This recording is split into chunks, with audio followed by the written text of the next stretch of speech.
২৬ October বাফুফের নির্বাচনের পর ৯ November কার্যনির্বাহী কমিটির প্রথম সভা অনুষ্ঠিত হয়। এরপর ১১ ডিসেম্বর অনুষ্ঠিত হয় কার্যনির্বাহী কমিটির দ্বিতীয় সভা। ৩ মাস পর আজ অনুষ্ঠিত হল তৃতীয় সভা। গত ৭ই মার্চ বাংলাদেশ ফুটবল ফেডারেশনের উপর থেকে অর্থনৈতিক নিষেধাজ্ঞা প্রত্যাহার করে ফিফা। ২০১৮ সাল থেকে এই নিষেধাজ্ঞা বহাল ছিল। নিষেধাজ্ঞা প্রত্যাহার হওয়ায় বাফুফের সভাপতি তাবিদ আওয়ালকে ধন্যবাদ জানান কার্যনির্বাহী কমিটির সদস্যরা। সভা শেষে বাফুফের মিডিয়া কমিটির চেয়ারম্যান আমিরুল ইসলাম বাবু জানান, ২০২৫ সালে বাফুফের বাজেট অনুমোদন হয়েছে।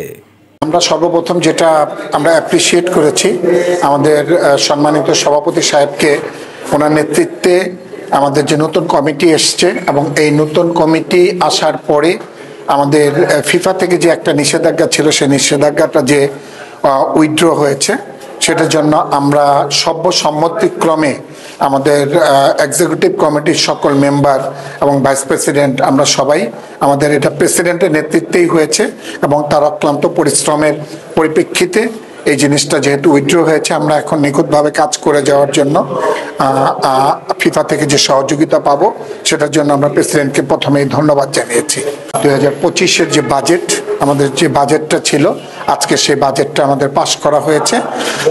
এইচআর বিষয়ে সংক্রান্ত যেসব আলোচনা হয়েছে এবং সেটাও আমাদের পাশ হয়েছে। ইংলিশ মিডিয়াম স্কুলগুলোকে নিয়ে অনুষ্ঠিত হতে যাচ্ছে school football tournament.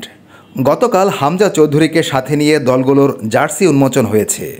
Dhaka rising star নামে এই টুর্নামেন্টের অনুমোদন দেওয়া হয়েছে আজকের সভায়। আমাদের স্কুল ফুটবলটা আগামী কয়েক দিনের মধ্যেই শুরু হচ্ছে এবং সব ইংলিশ মিডিয়াম, এখানে স্কলাস্টিকা, আগা খান, সানবিম, বড় যে ইংলিশ মিডিয়ামের স্কুলগুলি আছে, সেই স্কুলগুলির যে স্কুল ফুটবল আপনারা জানেন যে ফর্টিসের মাঠে অনুষ্ঠিত হবে এবং সেখানে আমরা সারা বাংলাদেশের মানুষকে আমন্ত্রণ জানাচ্ছি খেলার জন্য। এ বিষয়ে আমাদের আলাপ আলোচনা হয়েছে এবং মিটিংয়ে এটা সিদ্ধান্ত হয়েছে এবং পাস হয়েছে।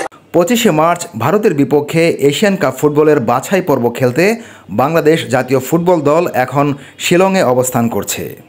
ভারতের বিপক্ষে মাথা উঁচু করেই হামজারা মাঠ ছাড়বে বলে বিশ্বাস করে ফুটবল ফেডারেশন।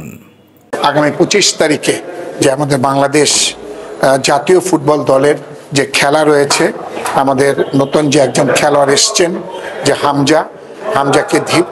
হামজাকে নিয়েই যে আপনাদের মাধ্যমে সারা বাংলাদেশের মানুষ অধীর আগ্রহে যে অপেক্ষা করছে, আমরা সেই ২৫ তারিখের ভারতের সাথে যে আমাদের যে খেলাটা, সেই খেলাটাকে আমরা গুরুত্ব সহকারে নিচ্ছি এবং আজকে আমাদের সকালেই আমাদের বাংলাদেশ জাতীয় দল শিলংয়ে গিয়েছে এবং সেখানে তারা পৌঁছিয়েছে এবং পৌঁছিয়ে তারা আল্লাহর রহমতে সবাই ভালো আছে, সুস্থ আছে এবং আমরা আপনাদের মাধ্যমে দেশবাসীর কাছে দোয়া চাচ্ছি যে যাতে করে আমরা একটা ভালো রেজাল্ট নিয়ে দেশে আসতে পারে। এসালম শিপলু, খেলা প্রতিদিন, ঢাকা।